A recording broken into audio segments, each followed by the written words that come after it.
और देखिए, आज मैं डॉक्टर अरुण मित्रा जी के पास आया हूँ। ये सीनियर डॉक्टर हैं लुधियाना शहर में, उनको वॉरियर के नाम से जाना जाता है। जब कोरोना में सभी हॉस्पिटल बंद थे, ओपीडी बंद थी, तो ये जान के रात दिन तन मन से अपनी जो पब्लिक की सेवा करते थे, रोगियों की सेवा करते थे। क्वारंटाइन भी हुए, प्रॉब्लम भी हुई, थोड़ा सा जो अपनी प्रॉब्लम के बारे में बताएंगे। और जो जो डर है लोगों के मन में, कभी हम डुगरी से आए थे तो वहाँ देखा कि वो एक पोश एरिया है, वहाँ पर हरियाली है, खुली सड़कें हैं, और वहाँ पर सब पैसे वाले लोग हैं, कोई गरीब आदमी नहीं वहाँ पर रहते, इलाज भी करा सकते हैं, खाना पीना भी अच्छा। वहाँ पर क्यों अटैक किया, क्यों कोरोना आया, ये भी सोचने वाली बात है। और उसके बाद जो हमारे गली मोहल्ले हैं, कौन एनालिसिस करता है, कौन ये जो हमारे जो प्रशासन है, एडमिनिस्ट्रेशन है, जो उनको भी चाहिए कि जो ये एनालिसिस जरूर करें कि क्यों बुखार हुआ, किसके बाद ये जाने के बच्चों को प्रॉब्लम आ रही है, सियानों को आ रही है, बुजुर्गों को। लिखते हैं अखबार में कि उन लोगों की डेथ हो गई जिनको डायबिटीज थी, ब्लड प्रेशर था, ये था, वो था। लेकिन ये जो कोरोना का डर है, ये क्यों आया? डॉक्टर साहब, सबसे पहले तो आप ये हमें बताएं, क्योंकि मैं मुंह ढांपता नहीं हूँ, आपके पास बैठा तो मैंने ये कवर कर लिया है। तो ये मेरे को सबसे पहले ये बताएं कि आप क्वारंटाइन नहीं हुए तो आपको उस समय क्या सिम्टम दिखाई दिए कि आपको ये सब क्वारंटाइन होना पड़ा, और आप सुबह से लेकर शाम तक पेशेंट को चेक करते हैं, और आपकी उम्र भी सीनियर सिटीजन में है, थोड़ा सा आपको एक्सपीरियंस भी बहुत ज़्यादा है। थोड़ा सा ये बताया कि लोगों के मन से डर निकले, थोड़ा सा डर निकाल दीजिए। बाकी तो जो चलता है प्रभु की इच्छा है, जो नेचुरल जो है चलते रहेगा। देखो, मैंने तो जब पहले भी कोरोना के केस बढ़े थे जुलाई अगस्त सितंबर वगैरह में, हाँ जी, उन दिनों भी कई दफ़ा ये बात कही मीडिया के ज़रिए कि डरने की ज़रूरत नहीं है, सावधानी बरतने की ज़रूरत है। आज भी मैं उसी बात को दोहराऊंगा कि डरने की ज़रूरत नहीं है, लेकिन सावधानी इसलिए बरतने की ज़रूरत है क्योंकि अब जो केस की गिनती है वो बड़ी तेज़ी से बढ़ रही है। हाँ जी, ये जो वायरस का नया रूप आया ना, जो उसका बदला हुआ रूप है, उसकी जो है ना छूत के साथ लगने की क्षमता बहुत तेज़ है, वो बड़ी तीव्र है। इसलिए ये जो खतरा है, हालांकि इसका डेथ रेट उतना नहीं है जितना पहले था, पर जब गिनती बढ़ जाएगी तो ओवरऑल जो कुल मिला के डेथ रेट भी बढ़ेगा। ये जो आपने पहले बात की है कि डेथ जो है ये आपने बताया नहीं जाता भी कौन मरा, क्यों मरा। देखो, इसमें यह है कि ज़्यादातर जो मृत्यु बड़ी उम्र वालों की, ज़्यादातर, मैं ये नहीं कह रहा कि छोटे नहीं मर रहे, ज़्यादातर, और उनकी, और जिनको दूसरी बीमारियां साथ में, शुगर, दिल की बीमारियां, गुर्दे, ऐसी बीमारियां हैं, ज़्यादातर वो लोग हैं जिनकी मृत्यु जो है, ये जो दुख की बात है, जान एक भी नहीं जानी चाहिए। ठीक है, इसकी वजह से नहीं जानी चाहिए। बाकी नेचुरल एज तो सबकी अपनी होती ही है, कोई एक्सीडेंट में चला गया कैसे भी हो सकता है। नहीं, एक अपनी नेचुरल एज आदमी उम्र सारी भूख के जाए, वही होनी चाहिए ना, मृत्यु तो वही होनी चाहिए जिसको हम ये जो हम स्वीकार करेंगे। तो लेकिन यह है कि इस वक्त जो स्थिति है काफ़ी ख़राब है, क्योंकि गिनती बहुत तेज़ी से बढ़ी है, और सरकारों के द्वारा जैसे कदम, ख़ास तौर पे केंद्र सरकार को मैं कहूँगा, उनको उठाने चाहिए थे, नहीं उठाए। कुंभ मेला की क्या ज़रूरत थी, उसको एक सिंबॉलिक बना। ये तो आस्था मेरे दिल में है, भगवान के लिए प्रेम मेरे दिल में है, मेरे जो स्तुति करना भगवान की, वो मेरे मन में। बिल्कुल बिल्कुल, ठीक है ना। ऐसी कठिन स्थिति में उस वक्त अब प्रधानमंत्री कह रहे हैं कि इसको एक तरफ जो सिंबॉलिक बना दो। ये बात महीना पहले क्यों ना कही? और फिर रैलियां हो रही हैं बंगाल में और जगह पे। जो हमारे नेता है ना, जो हमारे लीडरशिप है, उसे एक रोल मॉडल बनना चाहिए। इसमें फेल हो गई है वो, बिल्कुल। इसलिए लोग उन पे अब जो विश्वास करना हट रही है धीरे धीरे। यहाँ तो हो रहे चलान, और वहाँ हो रही है रैलियाँ। तो अब देखो, कुंभ में साधु भी तो हमारे देश के ही है ना, वो इतने साधु बीमार हो गए हैं। अब वो जो वहाँ पर लोग गए हैं, वो सारे अपने अपने गाँव में जाएंगे। सारे देश में गाँव में अभी तक दर इस बीमारी की मुकाबलतन अपेक्षाकृत कम है। और इसका क्या कारण है वो हम थोड़ा बाद में आते हैं। हम हर जो 26 नवंबर से लेके अब तक 13 बार अपना मेडिकल कैंप हम टिकरी बॉर्डर पे लगा के आए हैं, यहाँ पर के लाखों लोग हैं। तो बहुत कम दर है इसकी। ये नहीं कि बढ़ नहीं सकती, मैं ये नहीं कह रहा हूँ। या आप ये देखो कि जो शहर की गरीब बस्तियां हैं, वहाँ भी दर कम है। हालांकि हमें ये डर था शुरू में कि वहाँ पर बहुत तेजी से बहुत बड़ी गिनती में बीमार होंगे लोग, क्योंकि एक एक कमरे में 5-5, 6-6 लोग रह रहे हैं, पर वहाँ भी दर कम है। अभी इस बात का पूरा कोई अध्ययन नहीं हुआ है कि ऐसा क्यों है। ये नहीं कि उनमें दर इतनी रहेगी, बढ़ सकती है, इंसानी शरीर ही है ना, इंसानी शरीर ही है ना। और हालांकि उन लोगों में खुराक की भी अपेक्षाकृत जो है एक मध्यम वर्गीय परिवार रहा है उसके मुकाबले में कमी है, फिर भी उनमें दर कम है।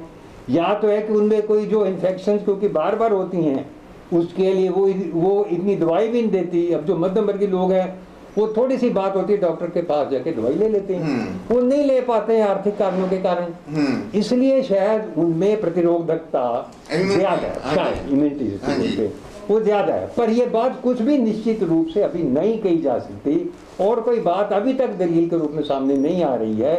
जैसे आपने टुकड़ी की बात कही, वो भी खुला एरिया भी है, मिडिल क्लास भी है, ये बीमारी है ही ज्यादातर अभी तक जो है, जो हम यानी देखते हैं मिडिल और अपर क्लासेस में ज्यादा है, दूसरों में कम है। आप टीवी पे भी देखें जो लाइनें लगी हैं दवाइयों के लिए अस्पतालों के बाहर टेस्टों के लिए, वो ज्यादा आपको मध्यम और ऊंचे वर्ग के लोग दिखेंगे, गरीब जनता जो है उन लाइनों में नहीं दिखेगी। ये जनरल ऑब्जर्वेशन है मेरी, कोई इस बात पे स्टडी तो मैंने भी नहीं की है। जहाँ पे यहाँ पर जो हमारा अपने शहर का इंडस्ट्रियल एरिया है जहाँ पर लोग इतनी घनी आबादी में रहते हैं, वहाँ जाके अध्ययन तो मैंने भी नहीं किया, लेकिन एक ऑब्जर्वेशन है मेरी।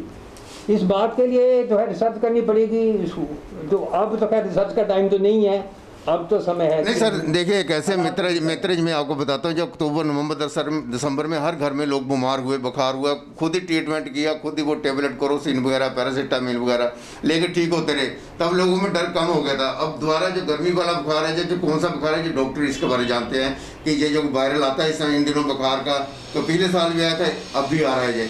तो इसके बाद तो जो डॉक्टर ज़्यादा जानते हैं, जो इसको सरकार के बारे या कोई इसको जो एनालिसिस या कोई इसके ऊपर जाने के सर्च करते हैं उनको पता होगा।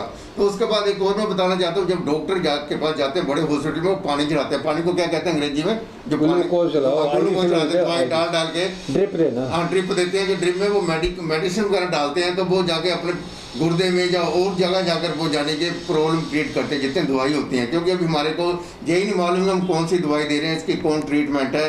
और ये जो रेमडीज जो इंजेक्शन वगैरह है, इसका आप ही नाम अच्छी तरह बोल सकते हो, हाँ, तो वो भी लोग ले रहे हैं। चलो इम्यूनिटी स्ट्रॉन्ग हो रही है, चलो फायदा ही होगा, उससे कोई नुकसान तो नहीं होगा, क्योंकि सरकार ने सोच समझ के वो बनाया है। थोड़ा इसके बारे में बताइए कि ट्रीटमेंट आदमी को कैसे करना चाहिए, इसके बारे में अगर प्रॉब्लम आती है, बुखार की आती है, तो कैसे बचाव करना चाहिए। देखो पहली बात है, अगर आपको बुखार है, खांसी है, हाँ जी, तो हो सकता है कि वो कोविड हो सकता है, इसलिए डॉक्टर की सलाह लीजिए। और अगर आपको डॉक्टर कहते हैं कि कोविड के लिए टेस्ट कराओ तो ज़रूर करवाओ, ठीक है। तो उससे हमें पता लगता है, क्योंकि कोविड में आपको आइसोलेशन जो है एकांतवास में जाना चाहिए, ताकि दूसरे परिवार के सदस्यों को या आपके दोस्तों मित्रों को, आपका जो और संगी साथी हैं उनको ना लगे कोई भी बीमार फालतू में क्यों हो।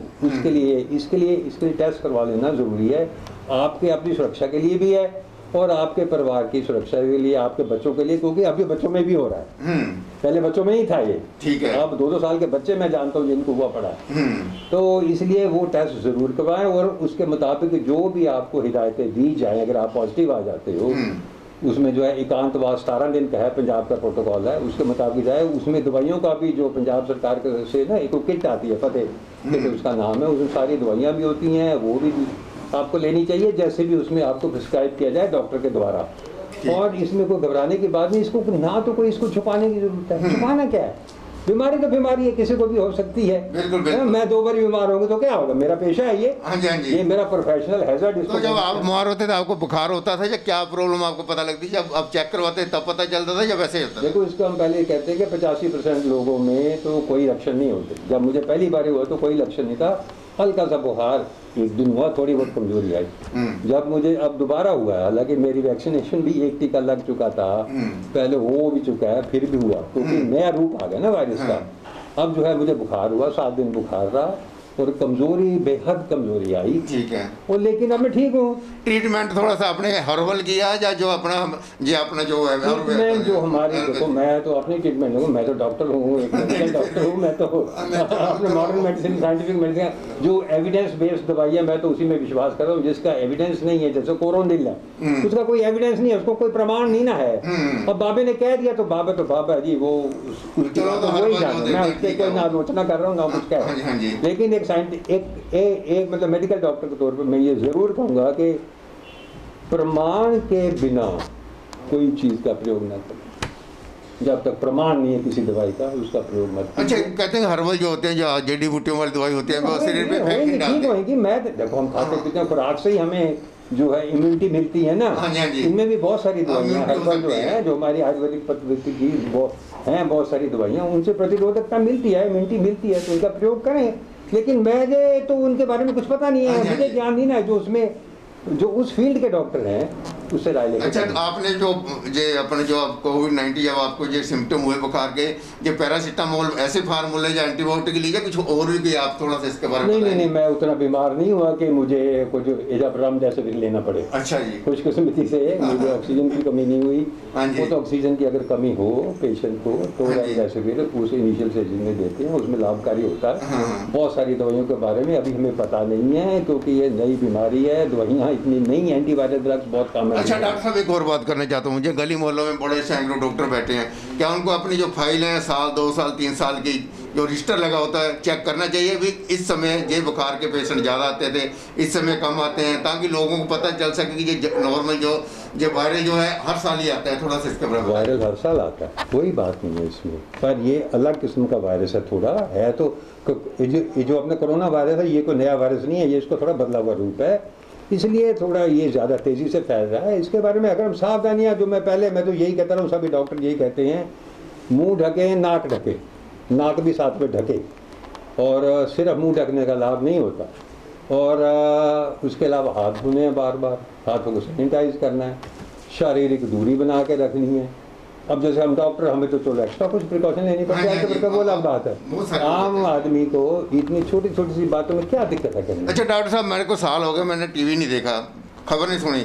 जब कोरोना जब पहले आया था हमारे जो है, हर रोज सभी लोग टीवी पर बैठे रहते थे, इंग्लैंड में इतने हो गए, इटली में इतने हो गए, यूके में इतने हो गए, ये हो गया वो हो गया। आजकल लोग कोई नहीं देख रहा यूके में क्या हुआ, इटली में क्या हुआ। आपके ख्याल में वहाँ कम हो गया, जब वहाँ पर जाने के वहाँ पर इस समय बचाव है लोगों का? कुछ देर से तो हमारे टीवी ने दिखाना ही बंद कर दिया ना। अच्छा। अब देखो, अब मैं क्या कहूँ टीवी के बारे में, कैसा हमारा हो गया सारा, जो खासतौर पे नेशनल मीडिया। हाँ जी, हाँ जी। अभी मैं तो लोकल अखबारों में, लोकल चैनल से बात करने में ज़्यादा खुश हूँ, हाँ जी। क्योंकि ये जनता में बात जाती है ठीक से। हाँ जी। तो हमारा नेशनल मीडिया वो और तरफ चला गया, उसके बहस का ये फोरम नहीं है। हाँ जी, क्योंकि अगर तो रात को हर रोज ही लोग बैठ जाते टीवी के पास, ये हो गया वो हो गया। जीवन जो है ना, जीवन रुक नहीं सकता। हाँ जी। जीवन में चलना ही है, लोगों में धीरे धीरे लोगों को आदत पड़ रही है। अब लोग कैसे भूखे रहेंगे, काम तो करना ही है ना। हाँ जी। इसलिए लोगों में जो है, क्योंकि केस कम हुए, लोगों का ध्यान हट गया। अब केस इतने बढ़ गए, जैसे दिल्ली में 7 दिन का लॉकडाउन लग गया है, अब इसको सब बात हर कोई सुन रहा है। हाँ, हाँ। तो ना बड़े ध्यान से, थोड़ी सी इस वक्त डर लोगों में बढ़ गया दोबारा। तो अब डर को कैसे दूर करें? थोड़ा सा डर को तो दूर करना ही पड़ेगा, सावधानियां बरतो, डरो नहीं। बिना वजह घर से बाहर निकलना चाहिए कि नहीं चाहिए? बिना वजह के लोग वैसे घूमते हैं। आजकल पार्टियों में जाने का समय नहीं है। हाँ जी। जिंदगी बचाओगे तो पार्टियां ही पार्टियां जीवन में। तो इसलिए ये वायरस कभी हमेशा रहने वाला नहीं है। पहले भी हमारा एक्सपीरियंस है कि 2 साल रहा था, वो तो पिछला पैंडेमिक था 1918-19 से गुजरा। हाँ जी। वो 2 साल रहा और वो फिर समाप्त हो गया। हाँ जी। ये भी चला जाएगा, तो जाएगा, लेकिन अपने को आपको बचा के रखना है। अब तो 100 साल के बाद हमारे पास ज्ञान भी बहुत ज्यादा मेडिकल साइंस के पास, दवाइयां भी हमारे पास, तो कुछ मदद भी है, ऑक्सीजन भी है, हम लोगों को बचा भी पाते हाँ हैं। जी।